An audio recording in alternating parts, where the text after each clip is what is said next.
예, 안녕하세요. 줌토크 세미나 57차 진행하겠습니다.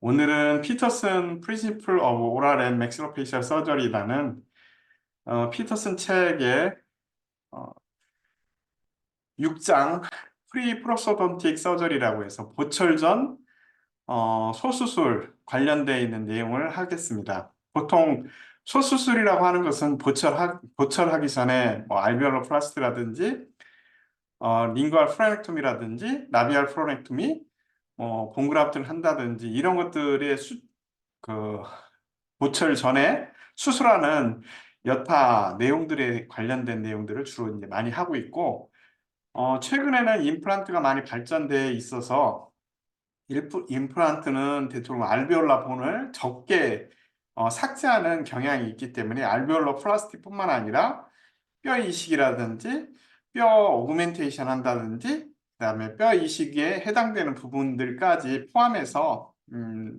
양이 상당히 그 조절을 하는 형태로 알베올로 플라스티도 좀 적게 마이너하게 수술을 하는 형태로 변하고 있습니다.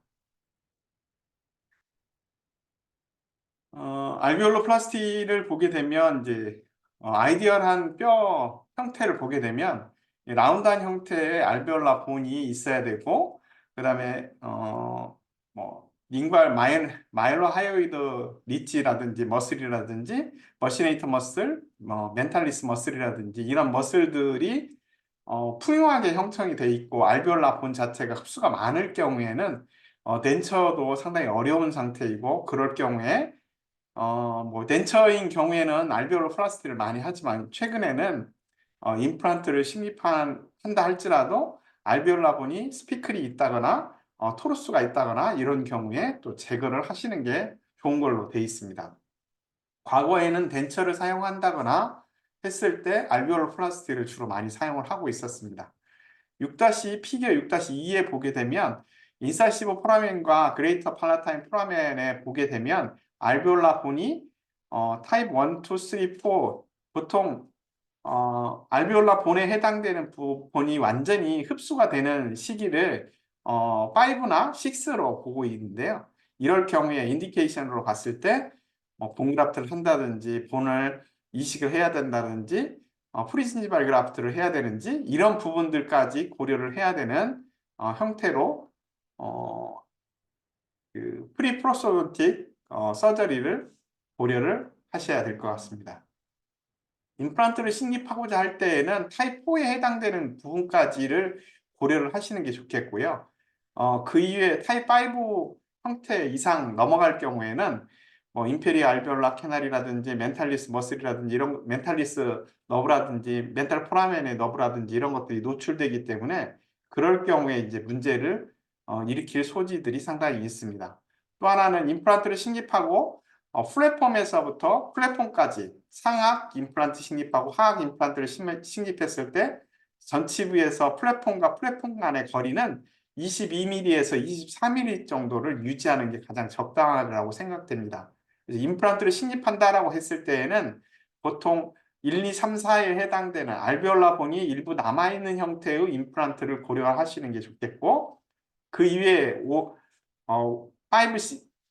이상이 됐을 경우에는 본그라프트를 하고 기다렸다가 이제 고려를 해보시는 게 좋겠고, 틀니도 하기에는 상당히 어려운 상태이기 때문에 임플란트 서포티드 덴처라든지 이런 것들을 고려를 해보시는 게 좋겠습니다.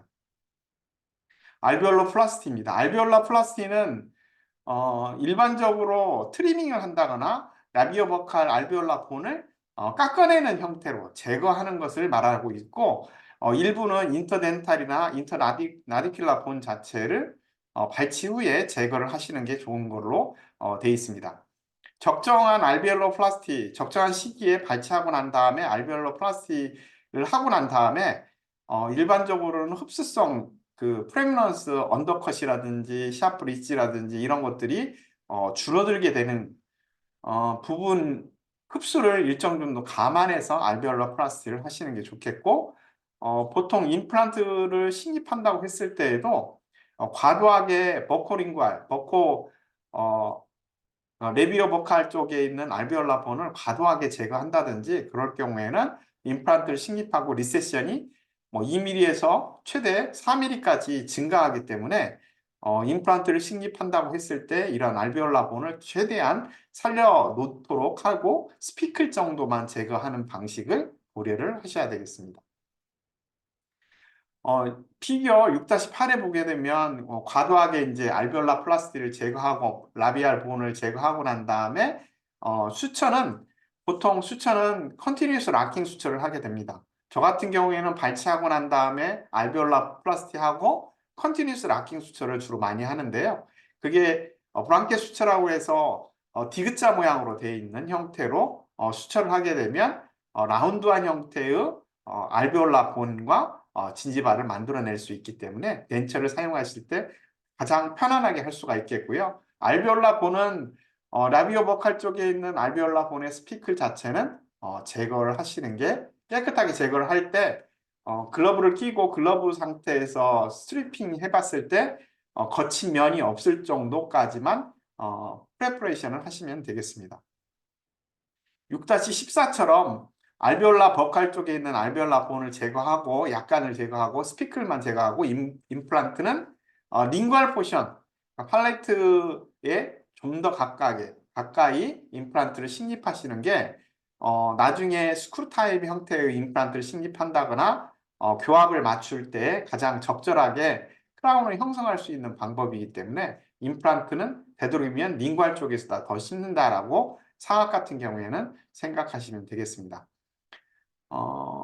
제니얼 투버클 같은 경우에는 혀 밑에서 제니아 투버클들이 있기 때문에 그 제니아 투버클은 마이로 하이오이드 머슬이라든지 제니오 글루소스 머슬이라든지 이런 제니오 튜버클들이 있는데 거기를 제거를 할 경우에는 혀의 움직임이라든지 그 다음에 침샘의 문제라든지 이런 것들을 꼭 확인하고 블런트 다이섹션을 통해서 라운드바라든지 그 다음에 렌처바 형태로 리덕션을 해주시면 되겠습니다.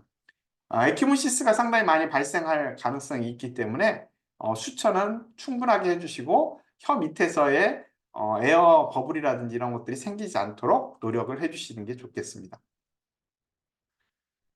저 같은 경우 알베올로 플라스티를 사용할 때 많이 사용하는 버입니다. 보통 다이아몬드 버이면서 피셔 형태로 다이아몬드 버이면서 스트리핑 형태가 남아있긴데 그루브 형태가 남아있으면서 이것을 사용할 때에는 뭐 지르코니아 형태로 되어 있기 때문에 주변에 알베올라 본들을 쉽게 샤프닝 할 수가 있겠습니다. 저는 하이 핸드피스 바도 사용하고 로 핸드피스 바도 사용하는데 하이 핸드피스 바는 딱딱한 알베올라 본이 있을 경우에 쉽게 삭제가 됩니다. 또 하나는 코메트 본 커터 버라고 해서 28mm짜리 버인데요. 코메트에서 나온 본 커터 버는 코티칼 본의 퍼퍼레이션도 시킬 수가 있고 알베올라 본을 샤프하게 제거하는 역할들도 하고 septal 본이라든지 그다음 임플란트를 식립하는 위치에 초기 인덴테이션을 주는 목적으로 많이 사용을 하고 있습니다. 코메트 본 커터버 28mm짜리를 사용하고 있습니다.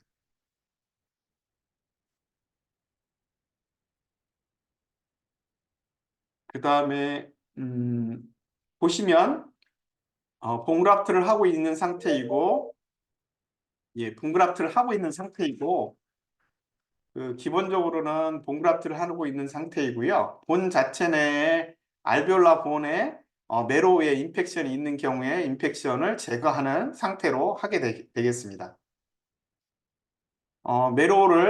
인펙션에 대한 매로우를 제거를 하고요. 그 다음에 여기에 해당되는 콜라겐을 인젝을 해서 일정 정도는 본그라프트를 하고 있는 모습을 보여드리고 있고요. 알베올로 플라스도 마찬가지입니다. 알베올로 플라스를 했을 때 매로우에 염증이 있다거나 소켓 내에 염증이 있다거나 이런 것들은 또 제거를 하고 그 부분이 부드럽게 힐링이 되게 하기 위해서 오스코 콜라겐, 오스코 T를 사용해서 저 같은 경우에는 많이 사용을 하고 있습니다. 이 환자는 본매로우에 인펙션이 있는 오스테오마이라이티스 환자였기 때문에 매로우를 제거하고 알베올라본도 제거하고 그 주변에 오스코 콜라겐, 오스코 T를 넣고 위에 마이본을 넣어서 수처를 한 모습입니다. 이렇게 수처를 깨끗하게 수처를 하고 그 힐링을 보고 있는 상태이고요. 알베올로플라스티를 한다거나 본 매로를 제거한다거나 했을 때 많이 사용하는 버입니다. 기본적으로 이제 제니얼 튜버클이라든지 본그라프트를 하고 난 다음에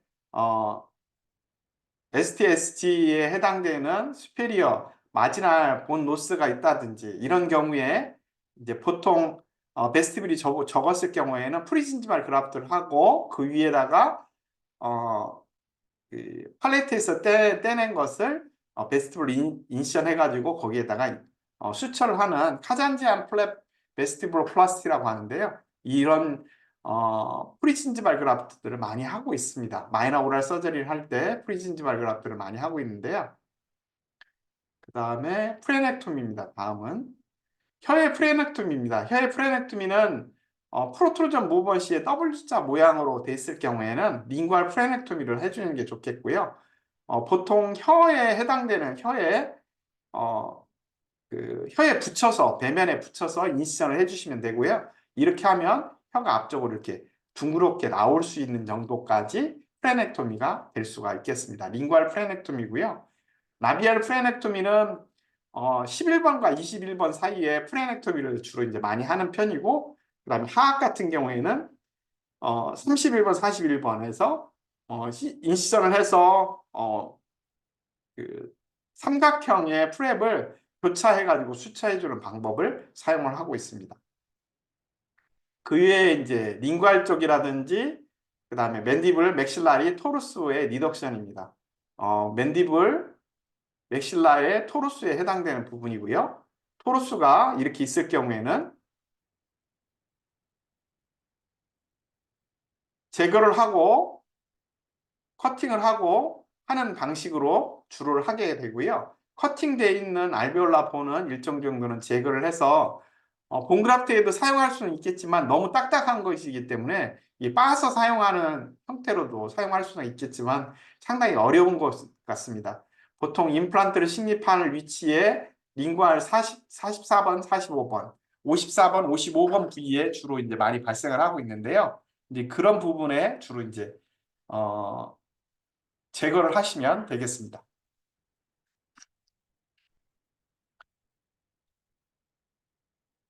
이건 케이스인데요. 이게 팔레트에 이렇게 많은 토루스가 있는 경우들도 있고요. 이런 경우에 궤양이 발생할 수도 있겠습니다. 이럴 경우에 통용 부위의 하방에다가 인시전을 넣어서 이렇게 잘라서 오스테톰으로 쳐서 제거를 하시면 되겠습니다. 상악과 하악을 상악의 전체적인 부분들을 다 제거하고 하루 뒤에이고요. 한 달 뒤에 이렇게 깨끗하게 다 나을 수가 있습니다. 한 달 정도 되면 깨끗하게 잘 나는 걸로 확인할 수가 있겠습니다. 뭐 이렇게 토루스라든지 링구알 토루스, 맥실러리 토루스가 있는 경우에 풍용부에서 약간 쳐져서 인시전을 해서 커팅을 라운드바나 피셔바로 라운딩을 하고 오스테톰으로 치게 되면 치질 말렛으로 치게 되면 이렇게 이제 제거를 할 수가 있겠습니다. 라비알 프레넥토미입니다. 라비알 프레넥토미는 이렇게 V자 모양으로 잡아서 인시전을 해서 양측에 삼각형 형태를 로테이션 하게 되면 일정 정도는 할 수가 있겠습니다. 그 위에 에필리스 피슐아톰을 제거하는 방법인데요. 보통 보비를 많이 사용을 하고 있고요. 에필리스 피슐아톰은 보비를 주로 많이 사용을 하시는 편입니다. 그리고 에필리스 피슐아톰을 제거를 할 때에는 블레이드로 사용하는 것보다는 보비를 이용해서 사용하시는 게 가장 좋은 것 같습니다. 뭐 레이저를 이용해서 사용할 수도 있겠습니다. 오늘은 제가 여기에 해당되는 이제 뼈의 힐링에 해당되는 부분 중에서 오스테오클라스트와 오스테오블라스트에 해당되는 부분을 조금만 설명을 좀 하고 본바이올로지에 대해서 설명을 좀 하고 진행을 할 수 있도록 하겠습니다.